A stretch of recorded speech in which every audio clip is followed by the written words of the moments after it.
इस कार्यक्रम के पुण्यार्जक हैं श्री सकल दिगंबर जैन समाज, नंदीश्वर कॉलोनी, टीकमगढ़, मध्य प्रदेश। प्रबंध कारिणी समिति,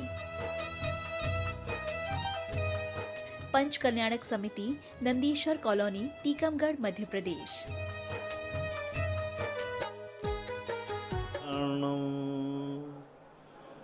नमो वज्रायाणं नमो लोये सव्वशाहूर्णं।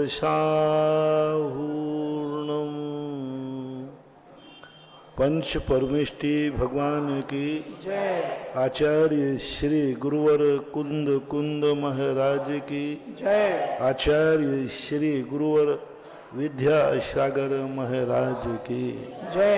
परम पूजनीय निर्यापक श्रवण मुनि श्री सुधा सागर जी महाराज की। शुल्लक सिख पांच गंभीर सागर जी महाराज की। सभी श्रोतागण एवं जिज्ञासु पूज्य श्री को नमोस्तु करें। प्रिया जैन दिल्ली से पूछती हैं, नमोस्तु महाराज जी, क्या ऋषि मंडल स्तोत्र का रात्रि में पाठ कर सकते हैं? कर सकते।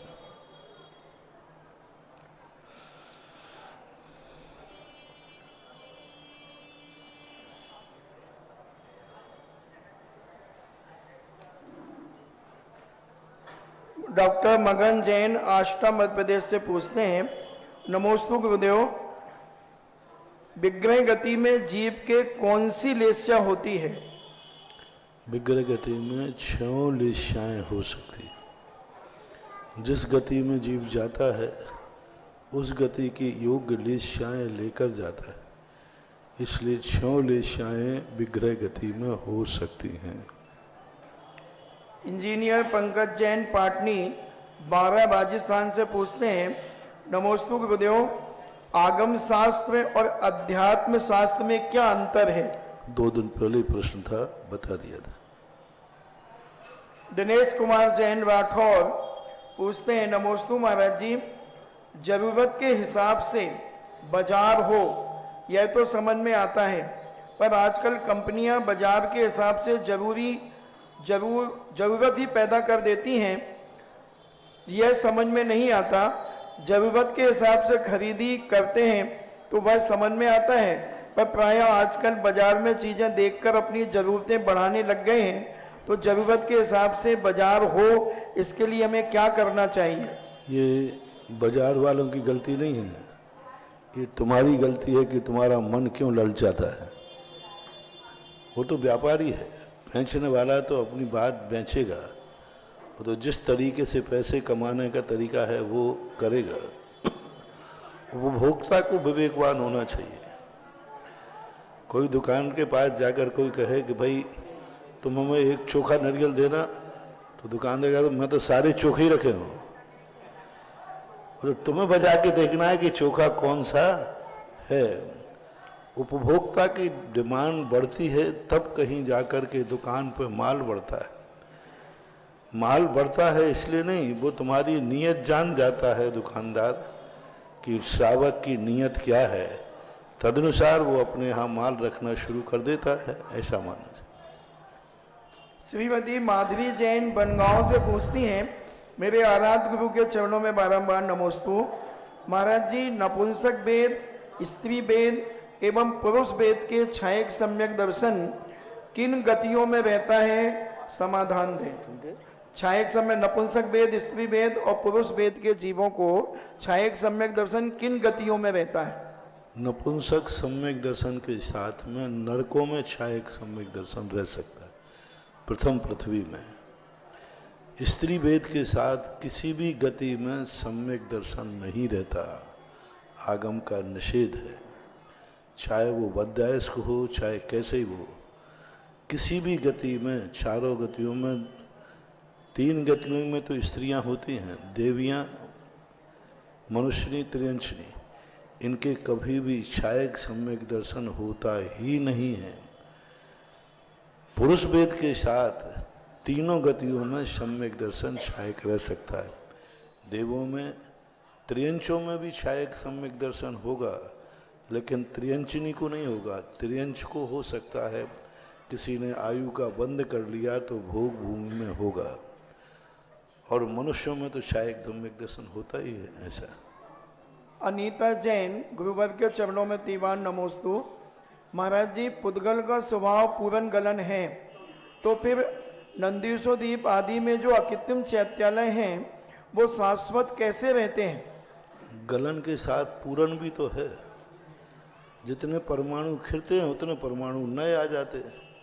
आकार प्रकार ज्यों का त्यों बना रहता है, लेकिन उसमें पूरन गलन अंदर चलता रहता है ऐसा मानना चाहिए। पवन वंदना जैन सतना से पूछती हैं, नमोस्तु महाराज जी, चिंता, व्याप्ति एवं तर्क की व्याख्या समझाने की कृपा करें। चिंता का अर्थ होता है चिंतन,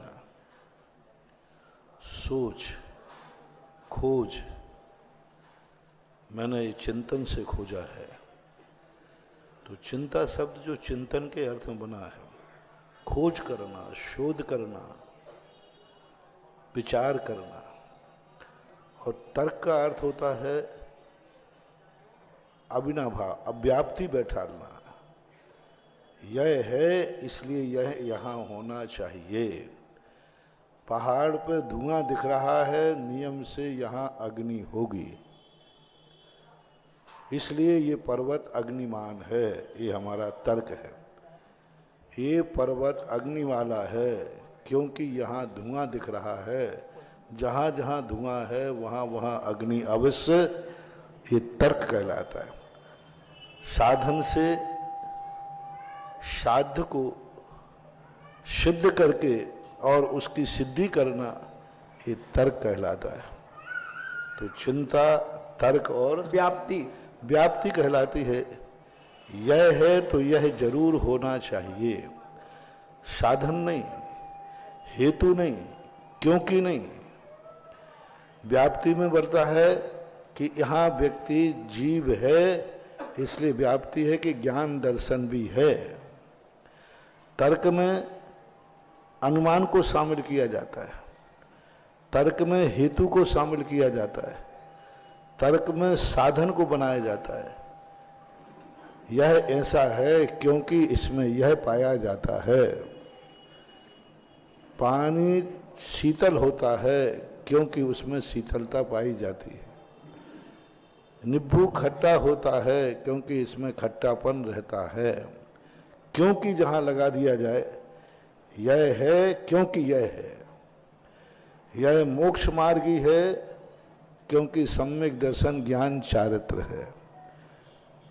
सम्यक दर्शन ज्ञान चारित्र वाला मोक्ष मार्गी होता है। यह मोक्ष मार्गी है क्योंकि सम्यक दर्शन ज्ञान चारित्र है। यह मोक्ष मार्गी है क्योंकि मुनि है।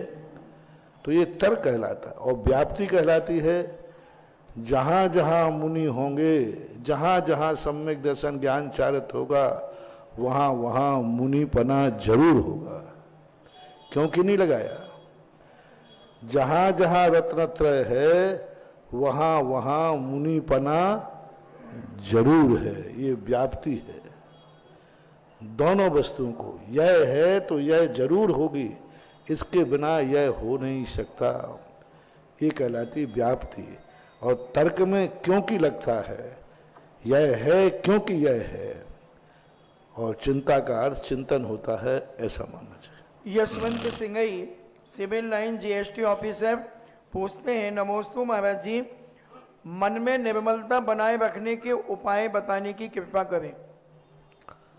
मन में निर्मलता रखने का उपाय यही है कि जब मन तुम्हारा है, तुम अपने कपड़े पहनते हो तो तुम कितनी गंदगी से बचते हो, कहीं गंदा नहीं हो जाए कपड़ा,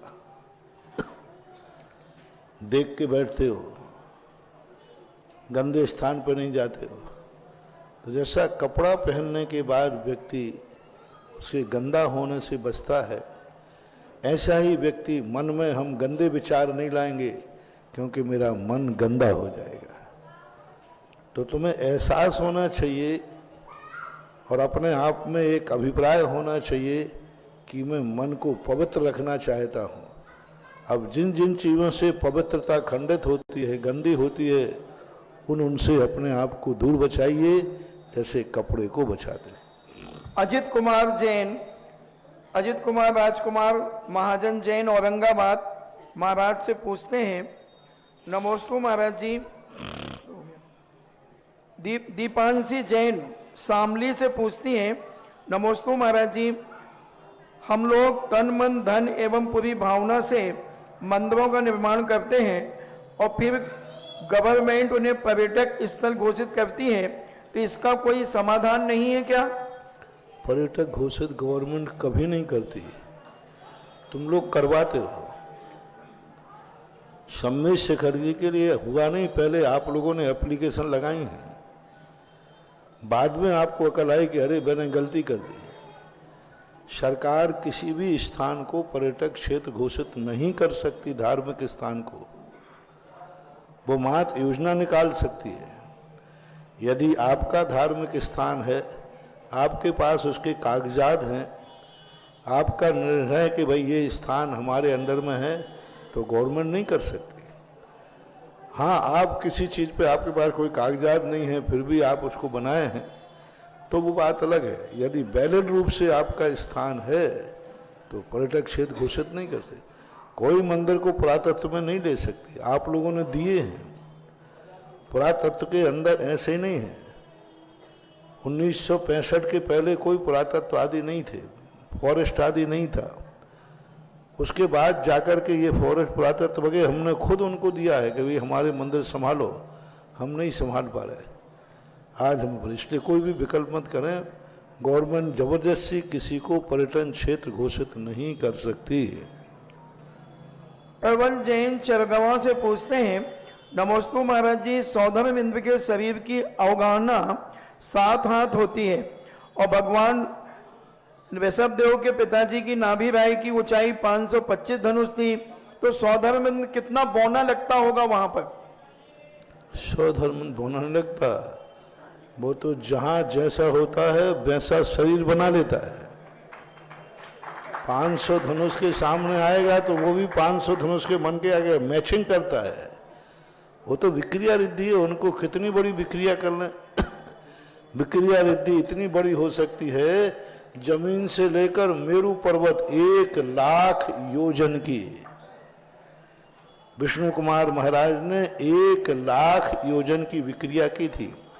1 लाख योजन मालूम कितने का? 2000 कोस का 1 योजन, तो 1 लाख गुणे 2000,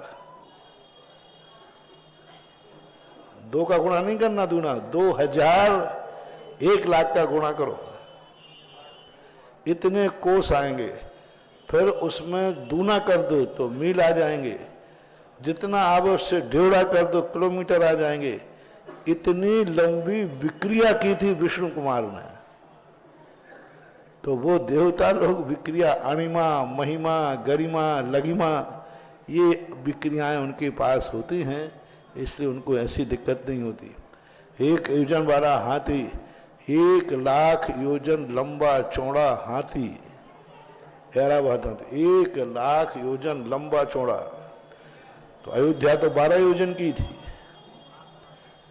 तो वो जब ऊपर आकाश में रहता है तो बड़ा रहता है, जैसे जैसे नीचे आता जाएगा वो हाथी छोटा होता जाता है। और अयोध्या में आकर के अयोध्या के जैसे हाथी थे उसी हाथी में वो मैचिंग कर लेता है।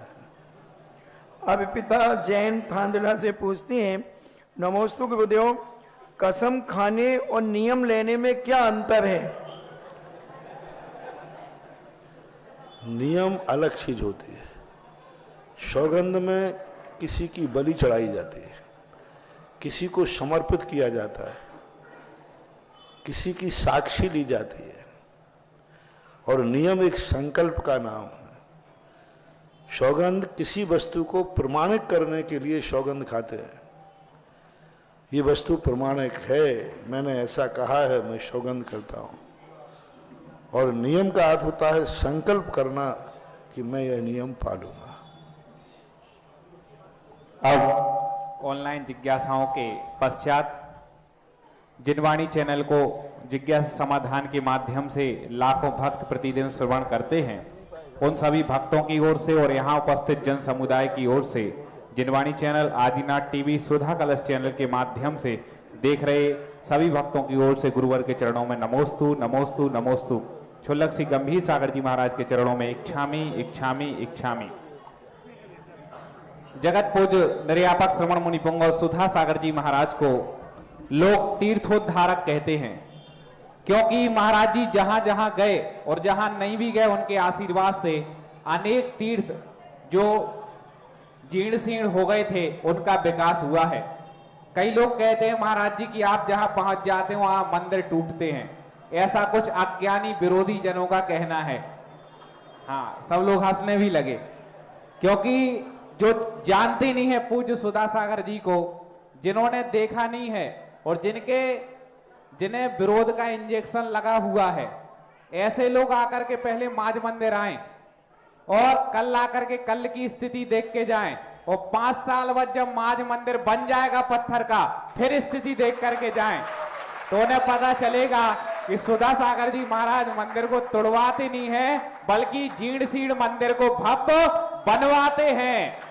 और किसी में ऐसी सामर्थ्य नहीं है, इसलिए और कोई काम है करा नहीं पाता। इन महाराज के पास सामर्थ्य है, इसलिए वो कराते हैं। तो इसलिए बुरा मानने की किसी को बात है नहीं, ये सामर्थ्य की बात है, तपस्या की बात है, साधना की बात है। और महाराज जी का ऐसा प्रभाव है कि उनकी वाणी में इतनी शक्ति कि महाराज जी जिस प्रोजेक्ट के लिए बोले, यदि वो प्रोजेक्ट 25 करोड़ का हो तो भक्त लोग वहां 30 करोड़ रुपए दान देते हैं, ज्यादा बढ़ के दान देते हैं। ये पूज्य गुरुदेव की वाणी और साधना का प्रभाव है। अब जिज्ञासा करेंगी सर्वप्रथम ब्रह्मचारी सुनीता दीदी जी, और इसके बाद जिज्ञासा के लिए तैयार रहें श्रीमान देवेंद्र जी जैन भारती पोतदार।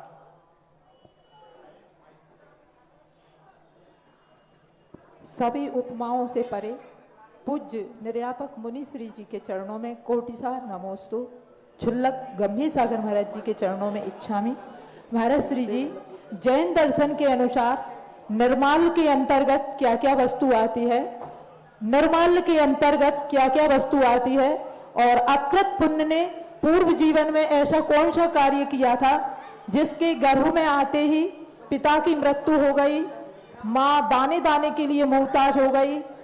कृपया कर जिज्ञासा। कौन? अकृत पुण्य। अक्षय धन्य कुमार का। धन्य कुमार। निर्माल का अर्थ होता है जिस व्यक्ति ने जिस पर्पज से दान दिया है उसको उस रूप में उपयोग न करके निजी रूप में उपयोग करना निर्माल कहलाता है। अकेले जो द्रव्य चढ़ाते हैं यही निर्माल नहीं है। 2 प्रकार के निर्माल है, एक निवेदित और एक अनिवेदित। निवेदित निर्माल वो कहलाता है जो स्वयं ने बोला है लेकिन दे नहीं रहा है। बोला स्वयं नहीं है, स्वयं के द्वारा संकल्पित है और दे नहीं रहा। स्वयं ने दी है और फिर बाद में स्वयं ही उसका उपयोग कर रहा है। स्वयं ने बनाया था धर्मशाला, स्वयं ने मंदिर बनाया, स्वयं ने बनाया और उसका उपयोग भी स्वयं ही कर रहा है। अनिवेदित वो कहलाती है जो स्वयं ने नहीं बोला है, दूसरे ने बोला है मंदिर के लिए, लेकिन वो स्वयं उपयोग कर रहा है।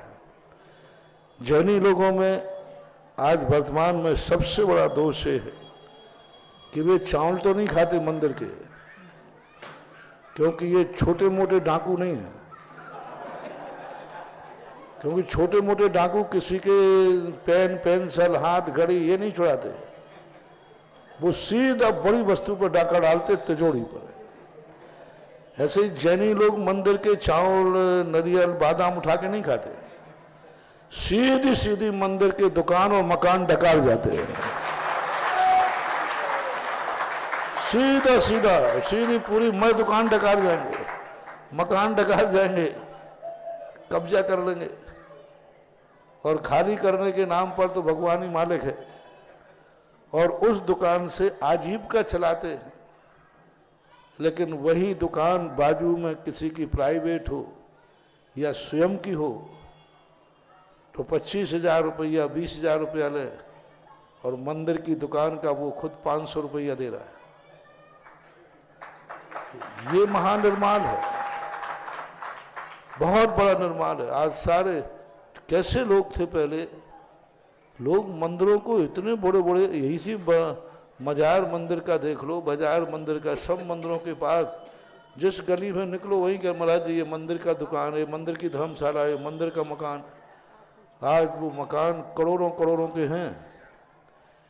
यदि बेच करके बैंक में ब्याज लगाया जाए तो लाखों रुपया साल का, और अभी वो कितना दे रहे हैं? तो मुश्किल से 100, 500, 200, 1000, 2000, 5000, बस बहुत बड़ा पाप मानो, बहुत बड़ा पाप। जिस व्यक्ति ने दिया था किस भावना से दिया था, दूसरे की वस्तु ग्रहण कर लेके और अपने उपयोग में ले रहे, और असमर्थ नहीं समर्थवान।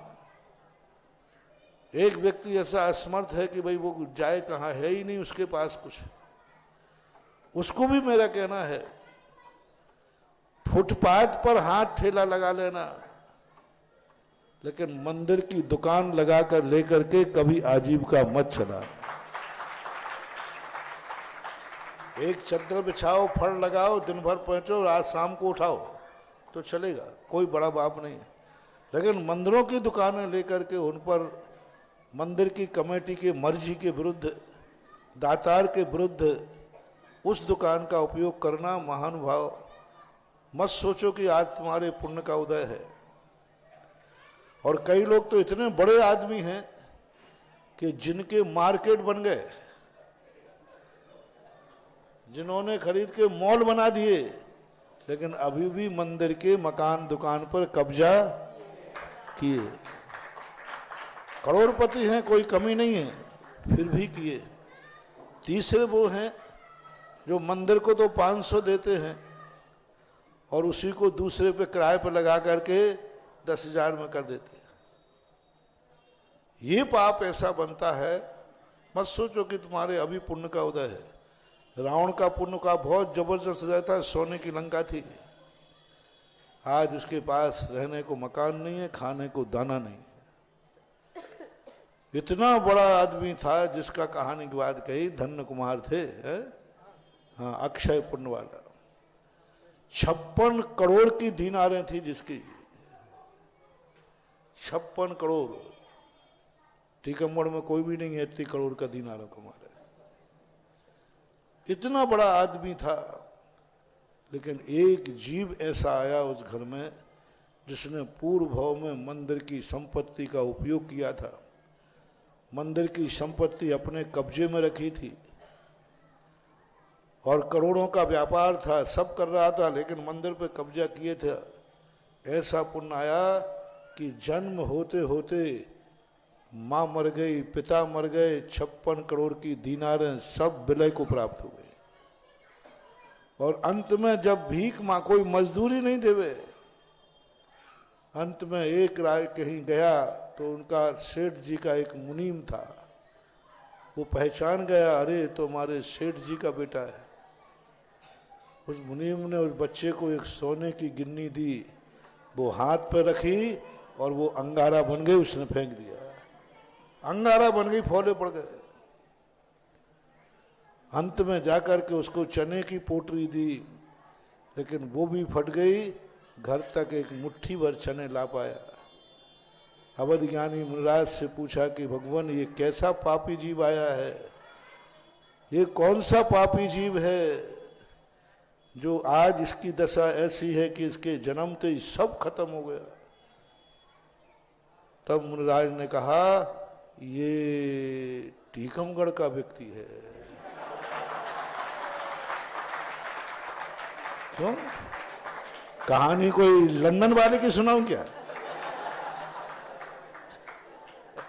कोई लंदन वाले की थोड़ी है कहानी, तो जहां है वहीं सब पे लागू।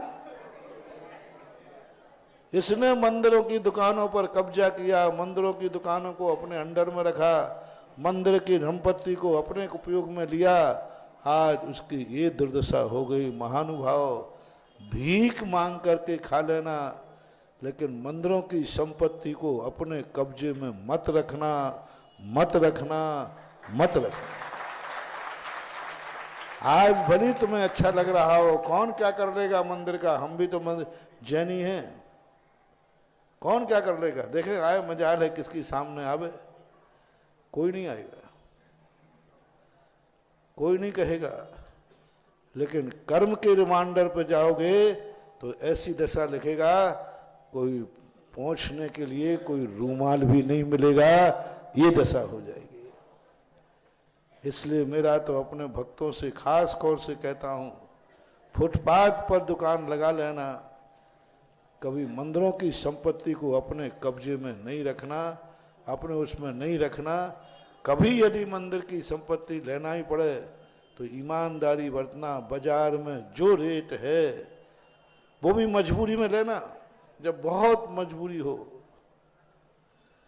बाजार में रेट है उससे 1 रुपया ज्यादा ही मंदिर के नाम से देना चाहिए, कभी ऐसा मौका पड़े तो। अरे जैनी से यदि मान लीजिए, मैं तुम्हारा एक उदाहरण देता हूं, आपसे पूछता हूं, ये शास्त्रों की कहानी नहीं, आपसे पूछता हूं, आप सब जैन तो हैं, जैनी नहीं है, जैन तो है। आपको 3 दिन से खाने को नहीं मिला है, भूखे हो। मात्र एक ही तरीका है कि मंदिर की वेदी पर जो चावल चढ़े हैं ये उठा के ले जाओ और खिचड़ी बनाकर खा लो, बस ये मिलो, और कुछ मिलने की उम्मीद नहीं है, कुछ भी नहीं मिलने वाला। मात्र चढ़ी हुई जो द्रव्य है, जो चढ़ा दी है, उसको उठाकर खा लो तो मिल जाएगा, नहीं तो भूखे रहना पड़ेगा। आपकी आत्मा क्या बोलती है? बस ये चावल चढ़े हैं मंदिर में, भगवान की वेदी पर पूजा के, यही बस, और कोई खाने को है नहीं, और भूख लगी हुई है, और कुछ भी आगे पीछे कुछ मिलने की उम्मीद नहीं है। तो बोलो क्या निर्णय होगा आपका? अष्टद्रव्य चढ़ी हुई उठा के खाना शुरू कर दोगे? नहीं।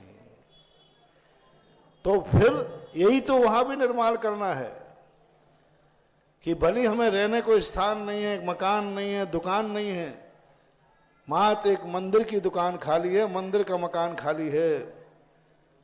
जैसे भूख लगने पर कोई उपाय नहीं है, चावल खाओ तो भी तुम्हारा मन कह रहा है मैं भूखा रह जाऊंगा लेकिन चढ़ा हुआ चावल, ऐसे ही भली मैं फुटपाथ पर दुकान लगा लूंगा लेकिन मंदिर की दुकान से जिंदगी तो नहीं चलाऊंगा। ऐसा निर्णय कर लेना चाहिए, ऐसा विश्वास करके हमेशा आप लोग तो सबसे पहले मैं अपने भक्तों से कहता हूं, भगवान से एक ही वरदान मांगना कि भगवान मेरी जिंदगी में कभी ऐसा दिन न आ जाए कि मंदिर की वस्तु का मुझे उपयोग करना पड़े, बस ऐसे दिन नहीं आना चाहिए।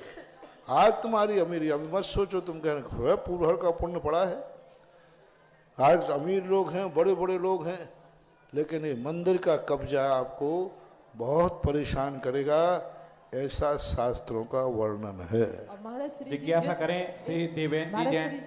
महाराज श्री जी, जिसने मंदिर में वस्तु दी हो और फिर किसी कारणवश वापस ले लेता हो तो? क्यों वापस ली उसने? कोई वापस ले ली तो दूसरे मंदिर में दे दे। मान लो मंदिर बंद हो गया हो या चल नहीं रहा हो, दी हुई वस्तु वापस नहीं लेना। क्या मंदिर में चढ़ा हुआ अष्टद्रव्य भी बाद झगड़ा हो जाए तो उठा के वापस आ जाओ? ऐसा करो, नारियल चढ़ा दिया तुमने और बाहर कमेटी के अध्यक्ष से मंत्री से झगड़ा हो गया, अच्छा मैंने नारियल चढ़ा था, अभी जाके नारियल वापस लाता हूं। दिया हुआ दान कभी वापस नहीं लेना, चाहे भली कुछ भी हो, कैसा भी हो, तुरंत दान का जो दे दिया वो दे दिया, कोई मतलब नहीं है। कल कहा था ना हमने तो यहां तक कहता हूं, मंदिर पर कभी कब्जा नहीं रखना, बनाने के बाद मंदिर तुरंत छोड़ देना चाहिए, तुरंत छोड़ देना चाहिए। भैया मैंने मंदिर बनाया लेकिन अब मंदिर से हमारा कोई ताल्लुक नहीं है, अब भगवान बन गए, प्रतिष्ठा हो चुकी है, ऐसा करना चाहिए। मंदिर के कोई भी संपत्ति हो, कागजात हो, वो भी अपने पास मत रखो। जैसे ही तुम्हारा मंत्री पद, हमारा अध्यक्ष कमेटी है, जब तक सुरक्षा करो और जैसे ही तुम्हारी कमेटी बदल जाए तुरंत सबसे पहले चाबी चार्ज सौंप दो तुरंत। एक दिन भी रखना बहुत बड़ा घातक है। हाँ, ऐसा ध्यान रखना। जिज्ञासा करें श्री देवेंद्र जी जैन भारती पोद्दार परिवार से, और इसके बाद जिज्ञासा के लिए तैयार रहें श्रीमती डॉली जैन देहाती। मेरे आराध्य महाराज श्री के पोद्दार परिवार की ओर से त्रिवार नमोस्तु नमोस्तु नमोस्तु। गंभीर सागर महाराज जी को इक्षामी इक्षामी इक्षामी। हे गुरुदेव, हमारी जिज्ञासा ये है, किसी गीतकार ने गीत लिखा है, पानी ने पानी तेरा रंग कैसा रूप कैसा, जिसमें तो इनका प्रश्न है कि पानी ने पानी तेरा रंग कैसा, जिसमें मिला दो उस जैसा, जिसमें मिला दो उस जैसा। जैसा रूप हो, तो क्या आत्मा का भी स्वरूप है? आत्मा का स्वरूप भी ऐसे ही है क्या, इनका पूछना। हाँ, आत्मा का स्वरूप ऐसा नहीं है। पानी रे पानी तेरा रंग कैसा, जिसमें मिलाओ उसी जैसा। आत्मा का स्वरूप ऐसा नहीं है। आत्मा का संसार अवस्था में विद्रूप ऐसा है। आज जल का स्वभाव तो शीतल ही है, स्वच्छ ही है, लेकिन पर के निमित्त से जल अपना रंग बदल देता है। इसे नैमित्तिक विभाव पर नमन करते। तो आत्मा का विभाव रूप ऐसा है कि जिस गति में जाता है उसी गति का हो जाता है। चींटी में जाए तो चींटी रूप हो जाता है, हाथी में जाए तो हाथी रूप हो जाता है। तो संसार अवस्था में ये विभाव कहलाता है। जब आत्मा विभाव रूप होती है तो गिरगिट के समान अपना रंग बदलती रहती है, लेकिन स्वभाव में जब आती है तो फिर रंग नहीं बदलती। फिर पूज्यवर अमृत चंद सूर्य महाराज ने कहा, टंकोत्कीर्ण सिद्ध भगवान जो हैं वो रंग नहीं बदलते, उनका कोई परिवर्तन नहीं रहता। वे शुद्ध स्वच्छ आत्मा के स्वरूप में स्थित हो जाते हैं। जिज्ञासा रखें श्रीमती डॉली जी जैन देहाती, और इसके बाद जिज्ञासा के लिए तैयार रहें श्रीमान मनोज जी जैन जरुआ वाले। महाराज श्री के चरणों में त्रैवार नमोस्तु। झुलक जी को बदनाम इच्छामी।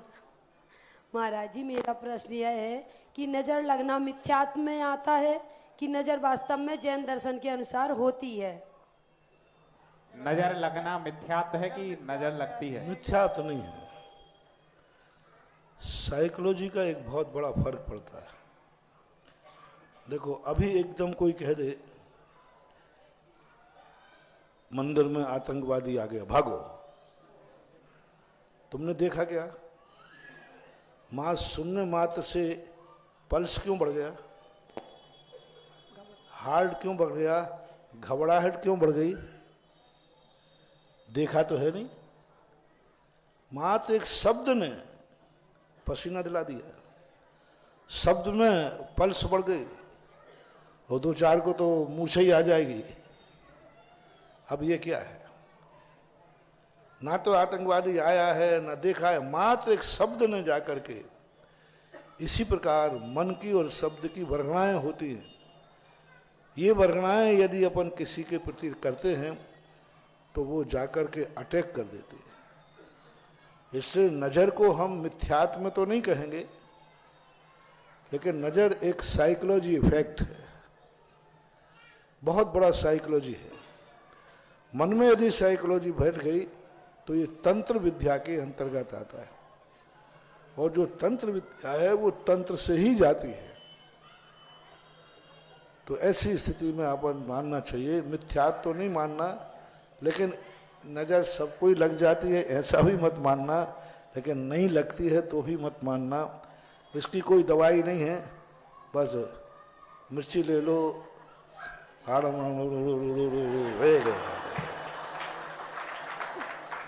बस तंत्र विद्या ऐसी जाती है। ये कुंडली में शनि ग्रह, मंगल ग्रह, ये दोष होते हैं कि नहीं होते हैं? कुंडली में ग्रह तो होते हैं, ज्योतिष तो है ही, ज्योतिष को नकार नहीं सकते, ग्रह होते हैं, लेकिन ये ग्रह कुछ अपना बिगाड़ते नहीं हैं। ये ग्रह थर्मामीटर के समान होते हैं। थर्मामीटर हमारे बुखार को बताता है कि थर्मामीटर हमें बुखार देता है, बताता है। थर्मामीटर हमें बुखार नहीं दे रहा है, बुखार को बताता है। इसी प्रकार ये ग्रह हमें परेशान नहीं करते, ये ग्रह हमारी परेशानी को बताते हैं कि तुम्हारे लिए यह परेशानी आने वाली है, यह परेशानी है। जैसे उस जांच मशीन में थर्मामीटर बता दिया आपको इतना बुखार है। इसलिए इन ग्रहों की पूजा नहीं करना चाहिए। थर्मामीटर को इंजेक्शन नहीं लगवाना। बुखार किसने बताया है? तो इंजेक्शन किसको लगना? थर्मामीटर को नहीं। इसी प्रकार इन ग्रहों के माध्यम से हम अपने कर्मों के अच्छे बुरे को फल जानते हैं। तो इन ग्रहों की पूजा मत करो, इनकी शांति का उपाय मत करो।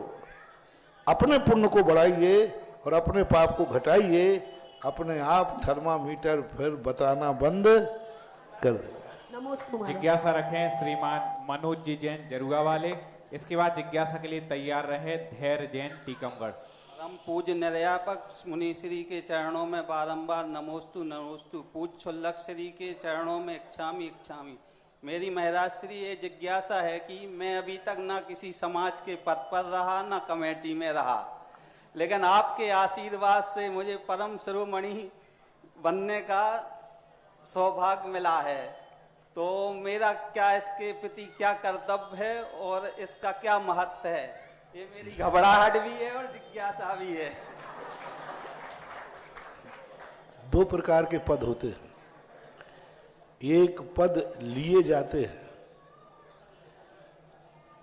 दूसरा देता है और हमें लेना पड़ता है, और दूसरा देता है। और एक पद है जो देता नहीं है, लेता नहीं है, मिलता है। जैसे हमारा मुनि पद है, वो तो मिलता है। मुनि व्रत पालन करोगे तो मुनि पद। अब नहीं, मैं पदों से दूर रहूंगा। महाराज जी आप मुनि पद पर बैठ गए आज से।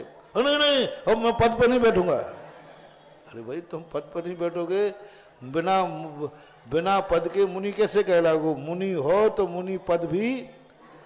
इसलिए परम शिरोमणि संरक्षक ये उपाधि नहीं है, ये तुमने लिया नहीं है, समाज ने दिया नहीं है, ये तो तुम्हारे धन के समर्पण से तुम्हें पुरस्कार में मिला है। ये अध्यक्ष मंत्री बनते हैं, ये मिलते नहीं है, ये तो बनाए जाते हैं। तुम्हें बनाना इसलिए तो हमने जिन लोगों को पदों से दूर रहते हैं, जो सम्माननीय लोग रहते हैं, जो इज्जत वाले लोग रहते हैं, वैसे लोगों के लिए ही तो ये पद रखे हैं कि तुम्हें कुछ नहीं करना, तुम तो दान राशि जमा कराओ, पद तुम्हें पुरस्कार में मिलेगा। तो इस परम शिरोमणि महामहिम कहो, शिरोमणि संरक्षक कहो, परम शिरोमणि, ये इज्जत वाले लोगों के लिए हैं। जो सम्माननीय लोग होते हैं उनके लिए हैं। जो किसी के सामने हाथ नहीं फैला सकते उनके लिए हैं। जो स्वाधीन हैं, अध्यक्ष हैं, मंत्री हैं, कोषाध्यक्ष हैं, ये तो बेशरम लोगों को दिए जाते हैं।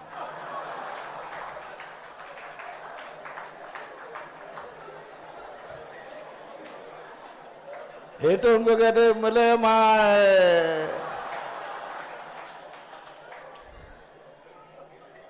हाँ, और ये महामहिम है, शिरोमणि परम शिरोमणि है, शिरोमणि संरक्षक है। ये स्वाभिमान लोगों को दिए जाते हैं। ये स्वाभिमान लोगों को मिलते हैं। जो इज्जत वाले होते हैं वो महामहिम बनते हैं, परम शिरोमणि बनते हैं। ये किसी पर के अधीन नहीं है, ये स्वयं की पसीने की कमाई का पद है। ये दूसरे की कृपा का पद नहीं है। अध्यक्ष पद और महामहिम पद, महामहिम पद जो है वो दान की कोटि में आएगा, वो स्वाभिमान की कोटि में आएगा। वो उसकी मेहनत है, उसका समर्पण है, उसने दान की खेती की फसल है वो। और अध्यक्ष आदि पद जो हैं ये तो ठीक है। तो इसलिए मत घबराओ, ये सम्माननीय पद है। आज परम शिरोमणि बने हो और यही पद का स्वाभिमान एक दिन तुम्हें कभी महामहिम भी बना देगा। नमोस्तु महाराज जी, नमोस्तु नमोस्तु। और महाराज श्री ने तो आशीर्वाद दे दिया है, रास्ता खोल दिया है। अब कोई भी माँ जैन मंदिर का ट्रस्टी बन सकता है। बहुत सारे नाम आ भी चुके हैं और महाराज जी ने कहा कि आपको सम्मान से जिनको जीने की भावना है, जो बड़े आदमी कहलाते हैं, तो एक शिरोमणि संरक्षक तो परम शिरोमणि संरक्षक मनोज जी बने हैं और जिनको बनना हो 21 कलश उसमें निर्धारित हैं। 11 कलश में शिरोमणि संरक्षक, 5 कलश में संरक्षक परम संरक्षक और 1 कलश में संरक्षक सदस्य, जिसमें आप ट्रस्टी रूप में मां जैन मंदिर से जुड़ेंगे। बहुत सारे नाम महाराज श्री आ गए हैं और कुछ नाम आते जा रहे हैं। जिनका बहुत पुण्य होगा वही मां जैन मंदिर का ट्रस्टी बन पाएगा। महाराज जी सुबह तो एक महानुभाव ने 10 माह के बालक को मां जैन मंदिर का ट्रस्टी बना दिया। तो महाराज जी जो लोग एक जन अपनी बालिका को, छोटी सी बालिका है उसको ट्रस्टी बना रहे हैं, तो इन बच्चों को ट्रस्टी बनाएंगे तो उनके ऊपर क्या संस्कार महाराज जी पड़ेंगे? बहुत बड़ा संस्कार है। बड़ा होने के बाद पता नहीं वो ससुरा बना के नहीं बना, पता नहीं उस समय मजार मंदिर का क्या कानून बन जाएगा, तो वो गर्व करेगा, अरे मेरा दादा मेरा बाप हमें उसी समय बना के गया था, तो वो दुआ देगा उस समय जाकर के। बहुत बड़ी चीज है। महाराज जी एक सज्जन तो कल से बोल रहे हैं कि जिनका विवाह नहीं हुआ और विवाह होने वाला है, तो गुमनाम से क्या पत्नी को भी ट्रस्टी बना सकते हैं? दोनों को बना दोगे। इतना लिख देना, एक तो मेरा और मेरी पत्नी का नाम बाद में देंगे फेरे के बाद। तो बहुत बड़ा सौभाग्य जागा है। अब जिनका पुण्य होगा उनको बनने मिलेगा। जिज्ञासा रखें धैर्य जैन टीकमगढ़। इसके बाद तैयार रहें श्रीमती बबीता जी जैन बछोड़ा।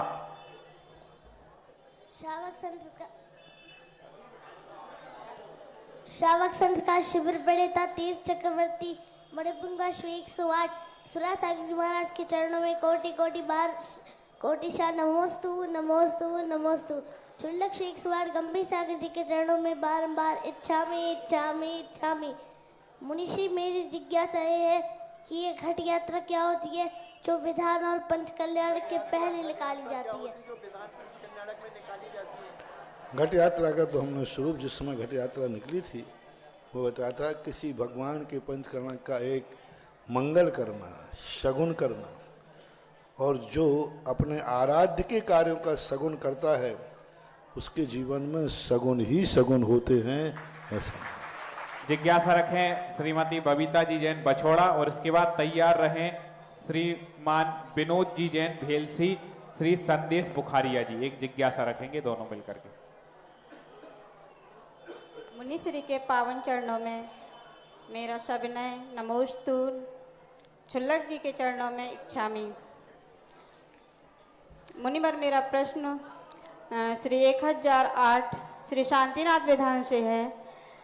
हमारे प्रभु तो वीतरागी होते हैं, ना वो किसी को वरदान देते हैं ना अभिशाप देते हैं, फिर भी कवि ने इन पंक्तियों में क्या कहा है मैं जानना चाहती हूँ। जब तक नहीं होती कृपा भगवान के योग्य चरण की, तब तक नहीं है टूटती जंजीर जीवन मरण। समझ गया मैं। देखो एक हमारे यहाँ सत्य होता है और एक सभ्यता होती है। एक विद्यार्थी पढ़ के आया और अच्छे नंबर लाया तो सब इंटरव्यू लेने वाले पेपर वाले आ गए, बोले भाई तुमने इतने अच्छे नंबर कैसे लाए? तो बोले सब मेरे माता पिता की कृपा है, उनकी बदौलत है। माता पिता के पास पहुंच गए पेपर वाले, बोले साहब आपने अपने बेटे को ऐसा क्या किया वो इतने अच्छे नंबर लाया? आपने ऐसी क्या कृपा की? आपने तो कुछ क्या पढ़ाया लिखाया? तो पिताजी क्या बोलता है, क्योंकि वो टीकमगढ़ का था, तो वो बोलता है मुझे तो यही पता नहीं है कि छोकरा कौन सी क्लास में पढ़ रहा है, मुझे तो क्योंकि वो पढ़ा लिखा हमें तो यही पता नहीं कि उसकी किताब का नाम क्या है। बोलो सत्य क्या है? और बेटे ने क्या कहा? सब मेरी पिताजी की कृपा है। और पिताजी ने क्या कहा? मुझे तो पता ही नहीं है।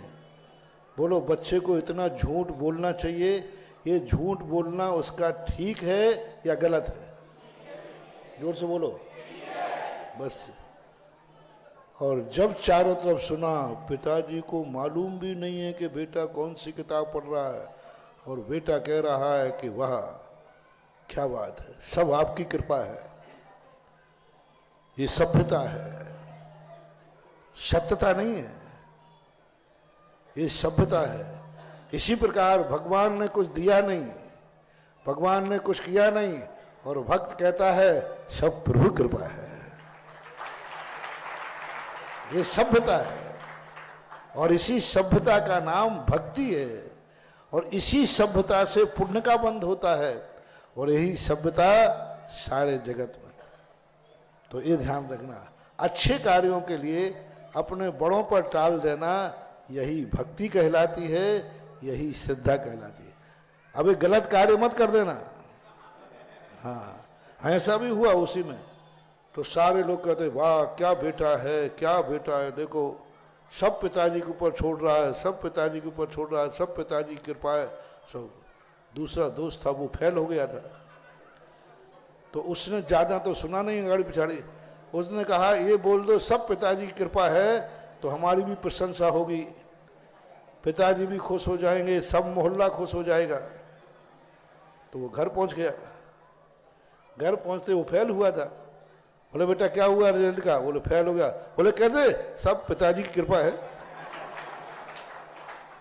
बेटा क्या हुआ?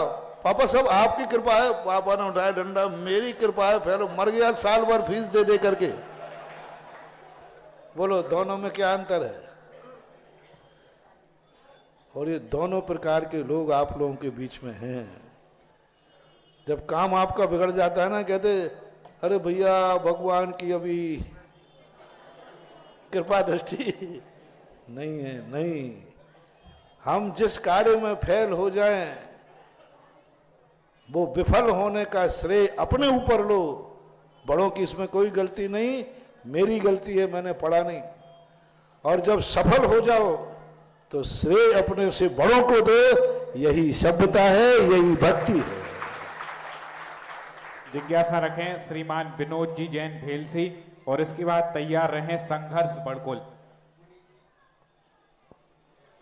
आवाज आ रही है? हेलो। मुनिश्री और छुल्लक श्री के चरणों में अनंतोबार नमन नमन नमन। हे गुरुदेव, जैसा कि 24 तीर्थंकरों में से 23 तीर्थंकर क्षत्रिय हैं और एक तीर्थंकर यदुवंशी हैं, और भगवान महावीर स्वामी के शिष्य और गर्दभ ब्राह्मण रहे हैं, तो कृपया कर गुरुदेव बताएं कि दिगंबर मुनि को आहार देने की पात्रता जैनों के अलावा और किस किस को है? पहले क्या था, धर्म का बंटवारा नहीं था, एक ही धर्म था। कर्म से लोग क्षत्रिय थे, ब्राह्मण थे, शूद्र थे, जो कुछ भी थे वो सब कर्म से थे। धर्म सबका एक नहीं था, एक ऐसा नहीं था। बहुत सारे लोग कहते हैं, आज मान लो यदुवंशी नेमिनाथ थे तो वंश से कोई नहीं, ये तो वंश कहलाते थे। धर्म एक ही था, भगवान एक ही थे, गुरु एक ही था, आचार विचार एक ही थे, कोई अंतर नहीं था। ये तो बंटवारे किए थे ऋषभ देव ने। मान लो एक जाति थी पहले, और सब ने ऋषभ देव ने कहा तुम ये करोगे तो ये कहलाओगे, ये करोगे, लेकिन सब एक ही थे। भगवान एक, धर्म एक था, आचार विचार एक थे, फिर कोई बात नहीं है वंश में। आप भी आचार विचार एक कर लीजिए, हमें ना ब्राह्मण से मतलब, ना क्षत्रिय से मतलब, ना कोई से मतलब। धर्म एक हो, आचार विचार एक हो, भगवान एक हो, बाप एक हो, गुरु एक हो, मंत्र एक हो। आ जाओ मैदान में, सभी सातों जातियां आ जाओ, वेलकम। हाँ, इधर सब तुम अलग अलग बाप करो तो बसियत भी अलग अलग होगी। धर्म अलग अलग करो, कोई कुछ कर रहा है, कोई कुछ कर रहा है, तो ये जैन धर्म भ्रष्टों का धर्म नहीं है। मैं समझता हूं ये प्रश्न क्यों आते हैं, कोई लैला मजनू का प्रश्न है? नहीं, तुम नहीं तो किसी का होगा। कई लोग क्या करते हैं, मैं बता देता हूं, तुम बताने की जरूरत नहीं, बैठ जाओ, सिट डाउन। महाराज श्री, हम ये जानना चाहते थे कि आहार देने की पात्रता। हाँ, बता देता। कम सुनो, एक व्यक्ति ने कहा, एक बच्ची आई, बोलो महाराज जी हमें जैन धर्म बहुत अच्छा लगता है, बहुत बढ़िया धर्म है, हम जैन धर्म स्वीकार करना चाहते। मैं समझ गया कि ये छोरी में इतनी अकल कहाँ से आ गई है। मैंने क्यों बेटा क्यों? बोलो महाराज जी देखो आप बुरा मत मानना, आप बस हम जिससे प्यार करते हैं वो जैन है और उसको एक ही डर के कारण वो मना कर रहा है कि हमने यदि आपसे विवाह कर लिया तो महाराज आहार लेना बंद कर देंगे, हमारी थोड़ी इज्जत हो जाएगी गड़बड़, क्योंकि हमारे मम्मी पापा इस बात को तैयार नहीं है। महाराज आपके कारण से हमारा सब कुछ बर्बाद हो रहा है, आप यदि छूट दे दो तो हमारी सारी जिंदगी गृहस्थी बच जाए। मैंने कहा कोई बात नहीं, विचार करता हूं। फिर मैंने कहा कि ये बताओ जैन धर्म है कैसा? बोले बहुत अच्छा। मैंने कहा हम जैनी गुरु कैसे? बोले बहुत अच्छे। नमोकार मंत्र कैसा है? बहुत अच्छा। सब अच्छे ही अच्छा कहा उसने। क्या होगा क्योंकि बताओ अभी तो अटकी पड़ी है, करना ही पड़ेगा। फिर मैंने कहा बेटा ये बता दो, बस इतना सा और बता दो, तुमने अच्छा कहा है आत्मा से कहा है कि मजबूरी से? लोभ में कहा है, मोह में कहा है या अंदर से कहा है? तो पहले तो बोले उसने अंदर से कहा। मैंने कहा एक परीक्षा का जवाब और दे दो, यदि ये शादी नहीं हुई जिससे तुम प्यार करते हो, नहीं हुई तो फिर भी जैन धर्म स्वीकार करोगी? बोले फिर क्यों करूंगी? तो मैंने कहा जाओ, ये जैन धर्म लैला मजनुओं का धर्म नहीं है,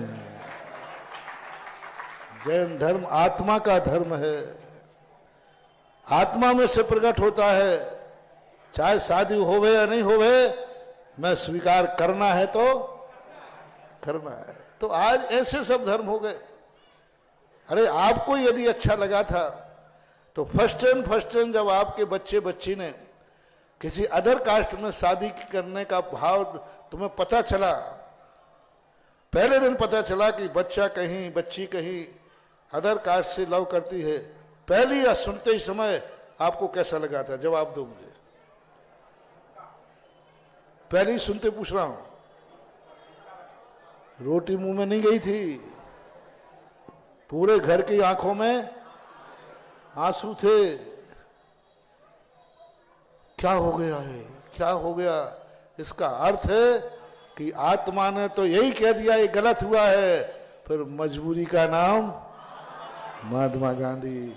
ये धर्म मजबूरी का नहीं है, ये धर्म मजदूरों का नहीं है, ये धर्म क्षत्रियों का है। परम पूज्य गुरुदेव के आशीर्वाद से पूरे टीकमगढ़ के लोग माझ मंदिर के ट्रस्टी बन रहे हैं। आज भी बड़े भारी संख्या में नाम आए हैं। कुछ नामों का आज यहाँ पर घोषणा होगी, आकर के पूज्य गुरुदेव को नमोस्तु करके आशीर्वाद लेंगे। श्री संतोष कुमार जी जैन, प्रशांत जी जैन नमकीन, श्री राजकुमार जी जैन राजू पहाड़ी, आते जाएं क्रम से।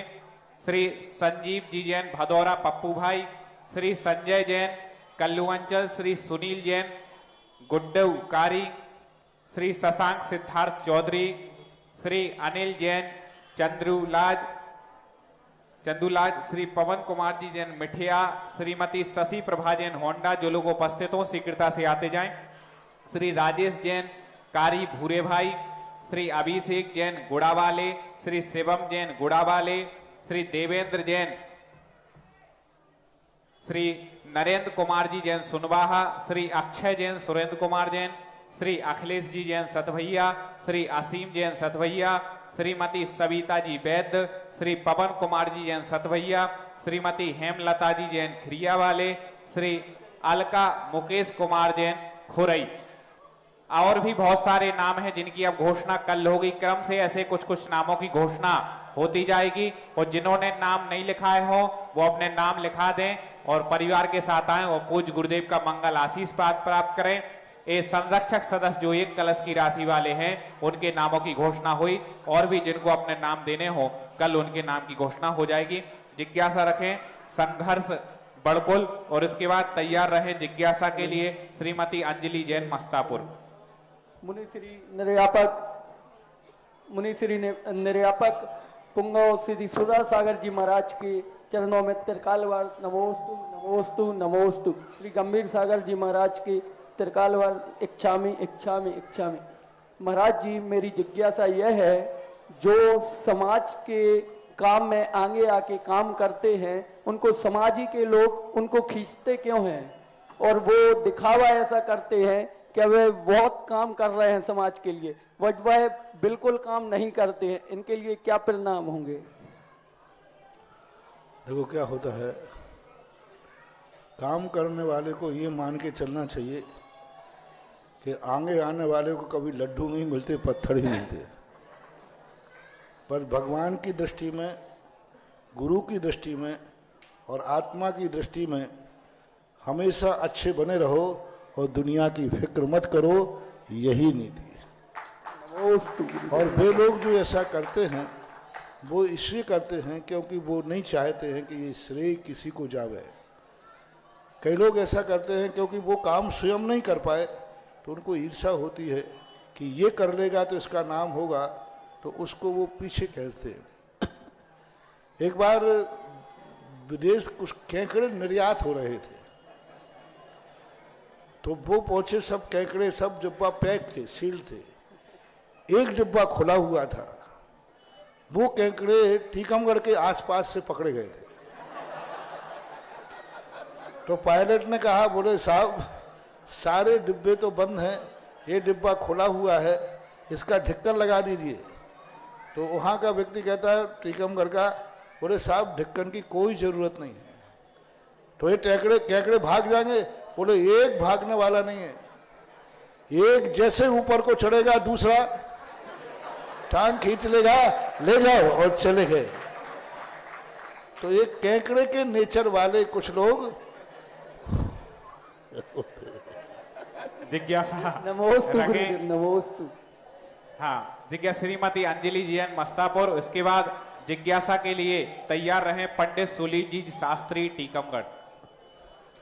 गुरुदेव के चरणों में बारंबार नमोस्तु नमोस्तु नमोस्तु। छुल्लक जी के चरणों में बारंबार इच्छामि इच्छामि इच्छामि। हे गुरुदेव, शास्त्रों में ऐसा आया है कि जब सामूहिक पुण्य होता है या सामूहिक पाप होता है तो उसका फल भी सामूहिक मिलता है।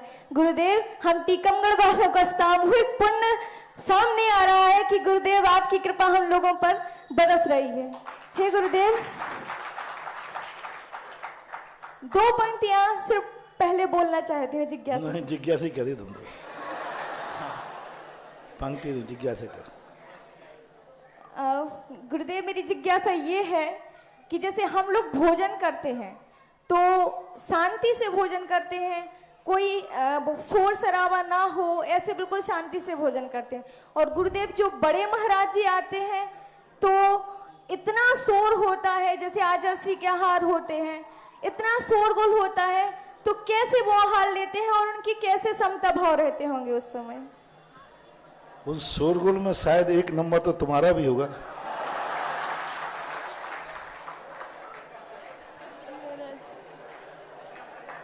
अब क्या करें, परिस्थितियां ऐसी होती हैं। थोड़ा सा अनुशासन बनाए रखें तो एक बार में व्यक्ति 100 व्यक्ति आहार दे सकते हैं, लेकिन बस थोड़ा अनुशासन बना के रखें। व्यवस्थापक लोग क्या करते हैं, व्यवस्थापक में व्यवस्था ना करके वो ही खुद देने में लग जाते हैं। 2 वॉलंटियर ऐसे हो जाए कि पहले तो लाइन से लगा दें, और लाइन से लगाने के बाद एक वॉलंटियर उसको ले जाए ससम्मान, छोड़े नहीं। छोड़ते ही तो वो वहीं घूम जाएगा, वो फिर निकलने वाला नहीं है, वो अंदर घुस करके फिर आएगा। उसको ससम्मान ले जाए, आइए साहब, और उसको आहार दिलाइए, और ससम्मान उसको बाहर तक छोड़ना जाइए। यदि 4 वॉलंटियर ये व्यवस्था बना लें तो 100 लोग आहार दे सकते हैं। और आवाज बोलने का तो इतना गंदा कार्य है, जो आहार देते समय चौके में बोलता है उसके पाप का तो कोई ठिकाना ही नहीं। पूरी जिंदगी भर आहार दिया है और एक बार मुंह से बोल गया है, पूरी जिंदगी भर का आहार का पुण्य कम पड़ जाएगा बोलना। क्योंकि जब भी तुम बोलते हो मुंह से थूक निकलता ही है, भी मत लगाना, छोटा निकलेगा। आप इसका कागज कर लीजिए, एक कागज ऐसा मुंह पे कर लीजिए और आप कागज पे छींटे देख लीजिए आपके बोलने के। अब आप सामान लिए हाथ में, थाली हाथ में लिए हैं और बोल रहे हैं, अंजलि ऐसे जोड़ के हाथ जोड़े बोल रहे हैं, आपकी उंगलियों पे थूक आ गया। अब बोलो मुनिराज को अपना थूक आहार में जाए, वह आहार देने में कितना पुण्य है। कल्पना करो, 1 मिनट कल्पना करो, कितना, कहाँ मन शुद्धि, वचन शुद्धि, काय शुद्धि, कहाँ, और तुम्हारा थूक महाराज के आहार में चला गया। बोलो पुण्य द्वारा जिंदगी भर का पुण्य और 1 दिन का पाप। आप पूछो कितना पुण्य, पाप कितना बड़ा है। बहुत महानुभाव, मान जाओ, बहुत तरस आता है। हमारा तो कुछ नहीं बिगड़ेगा, जो है सो ठीक है, हम तो एक माला और फेर लेंगे, लेकिन तुम्हारा सर्वनाश हो जाता है, तुम्हारा इतना पाप हो जाता है। शुद्धि बोलने के पहले, हाथ धोने के पहले शुद्धि बोलो। हाथ शुद्धि बोलते ना, तो उसके पहले शुद्धि बोलो, फिर बाद में हाथ धो। क्योंकि शुद्धि बोलते समय भी अंजलि पर थूक के छांटे, और सामान लिए हो तुम, थाली लिए हो तुम, और चकरदम मचाए हुए हो, बहुत गलत है। मैं तो कह ही सकता हूं, मत बोलो, नियम ले लो, चौके के अंदर जाते ही इशारे से काम करो, इशारे से बोलो, मुंह तो खोलो ही मत, बंद रखना चाहिए मुंह।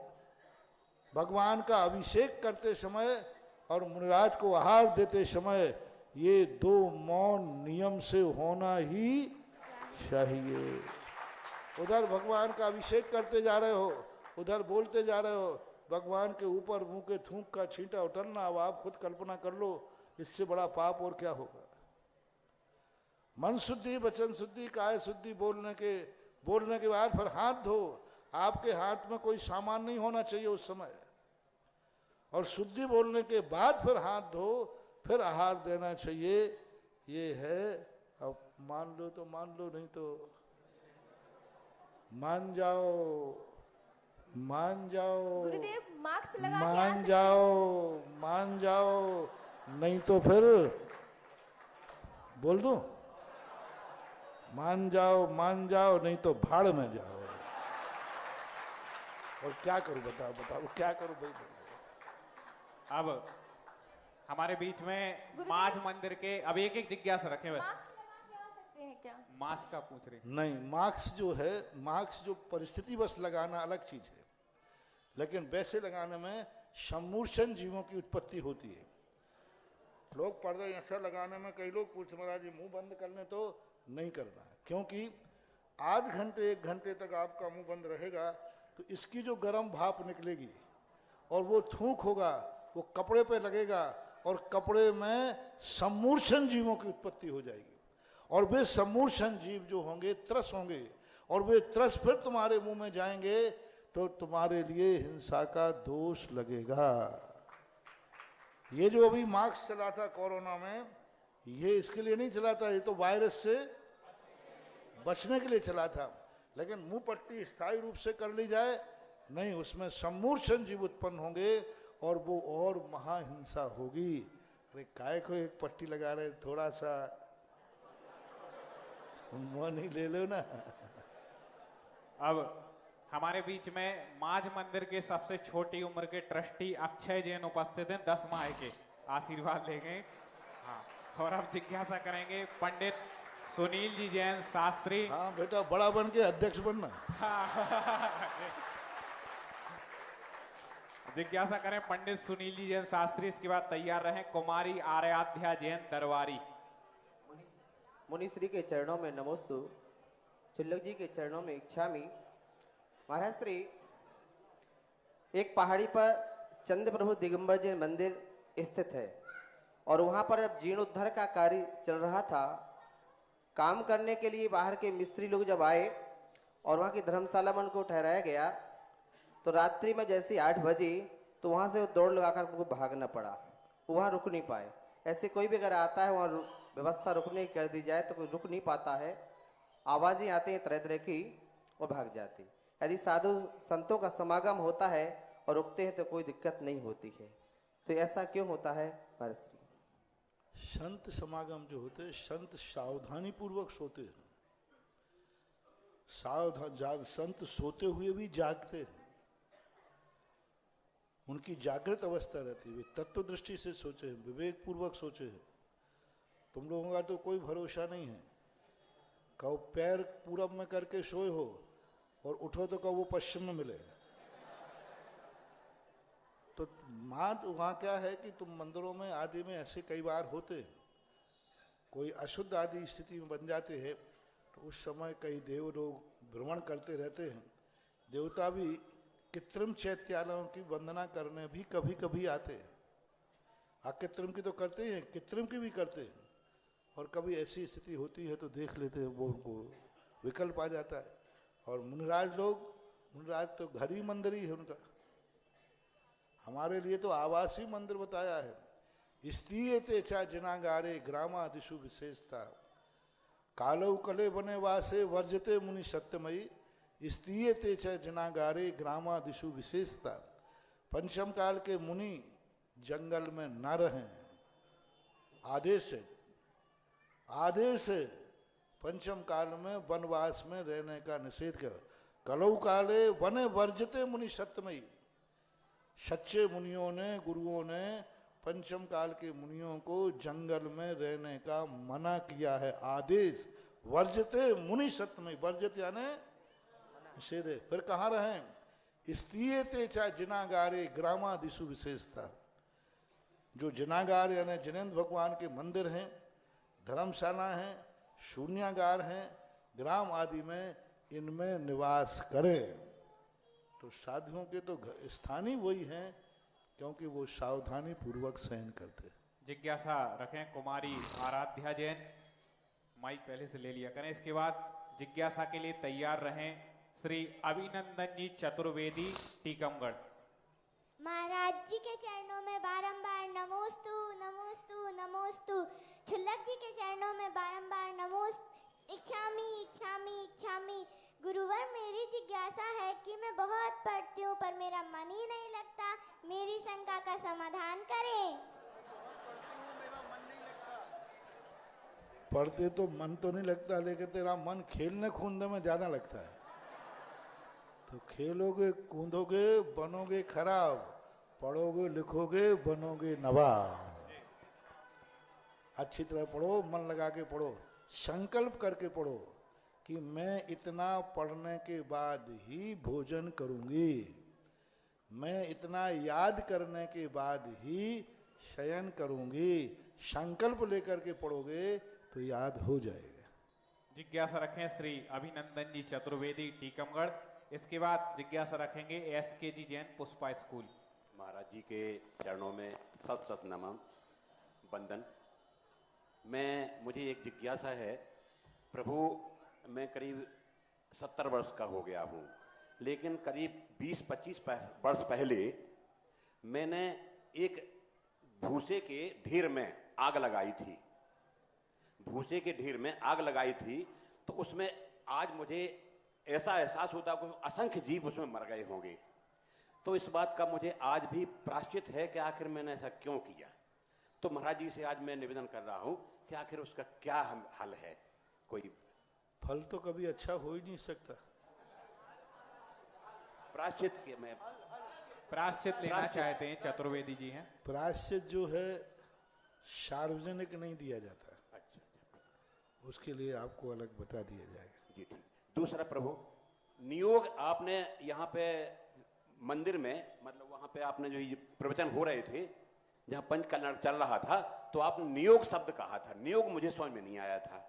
तो मैंने नियोग का अर्थ होता है कि ऐसा नियोग था। नियोग यानी ऐसा ही, जैसे सुबह सूर्य का निकलना नियोग है। जी। वो निकलता ही सुबह, नियत को नियोग बोलते हैं। अच्छा, नियत। ऐसा ही होगा अपन कितनी प्रयास, आंख देखती है ये नियोग है, कान सुनते हैं ये नियोग है, सूर्य पूरब से निकलता है ये नियोग है। आप प्रतिदिन चतुर्वेदी जी हैं और पूज मुनि से के मंगल प्रवचन जिज्ञासा समाधान का श्रवण करते हैं, बहुत अच्छी इनकी श्रद्धा है। और अब जिज्ञासा रखें SK जी जैन, पुष्पा स्कूल। पूछिए। परम पूज्य गुरुवर से सुधाकर जी महाराज के चरणों में नमोस्तु नमोस्तु नमोस्तु। छुल्लक जी के चरणों में इच्छामि इच्छामि इच्छामि। महाराज जी, मेरा आदि पुराण से प्रश्न है। आदि पुराण में प्रश्न नंबर 108 पर लिखा है, मेरु पर्वत सर्वलोकोत्तर है, सब देशों के उत्तर दिशा में विद्यमान है। मेरु पर्वत सभी देशों में उत्तर में है मेरु पर्वत। तो ये कैसे संभव है? किसी देश के दक्षिण में हो सकता, किसी में? ठीक है आपका कहना, क्योंकि सभी देशों के उत्तर में इसलिए है कि जो मेरु, जहां सूर्य का उदय होता है उसको पूर्व दिशा बोलते हैं। तो अपने यहाँ तो ठीक है, जब ये सूर्य अपने ऐसा माने ये पहाड़ है, आड़ा पड़ा हुआ है, अपने अपने अपने यहाँ है, यहाँ से सूर्य निकला तो अपन को तो पूरब है। अब यह सूर्य घूम करके जब जाएगा तो इस तरफ जो देश हैं उनको यहीं से उगता हुआ सूर्य पूरब बने दे।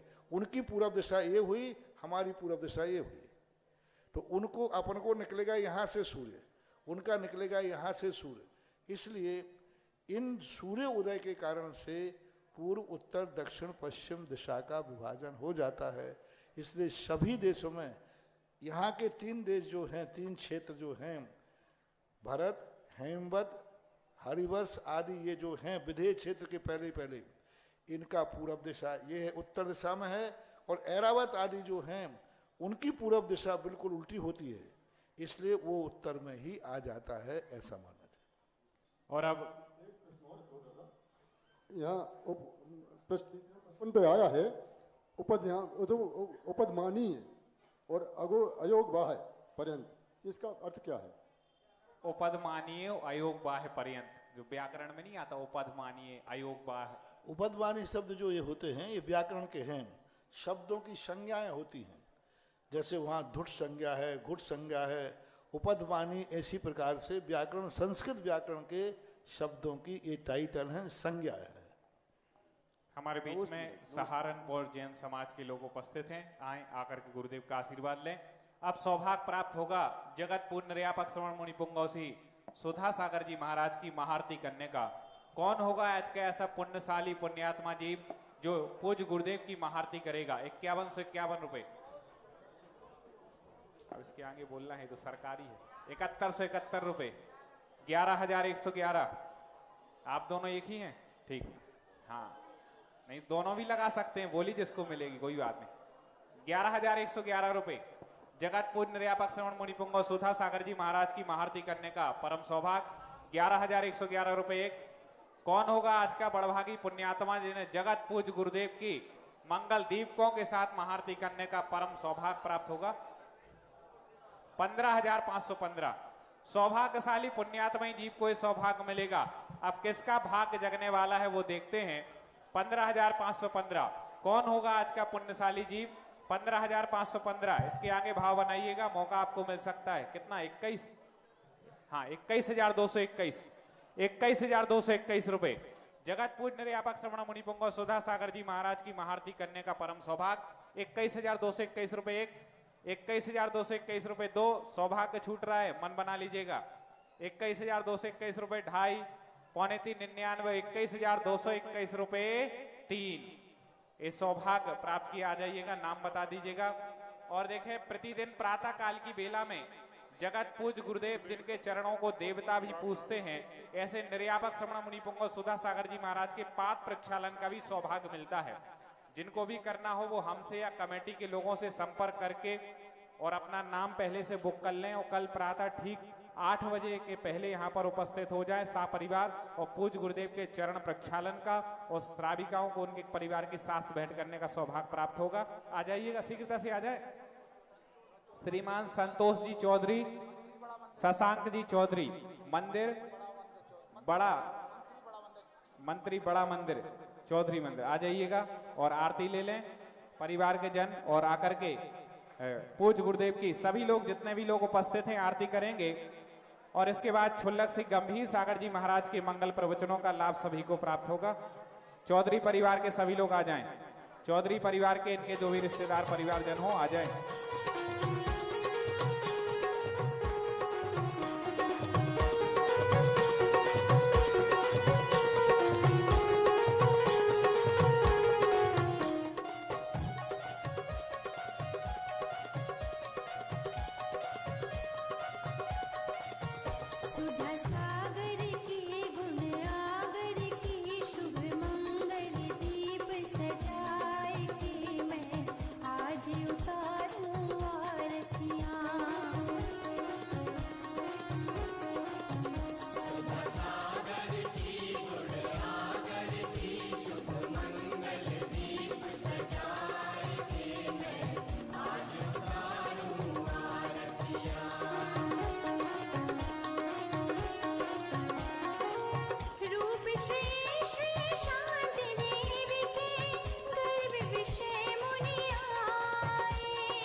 नमोस्तु गुरुवर, नमोस्तु नमोस्तु।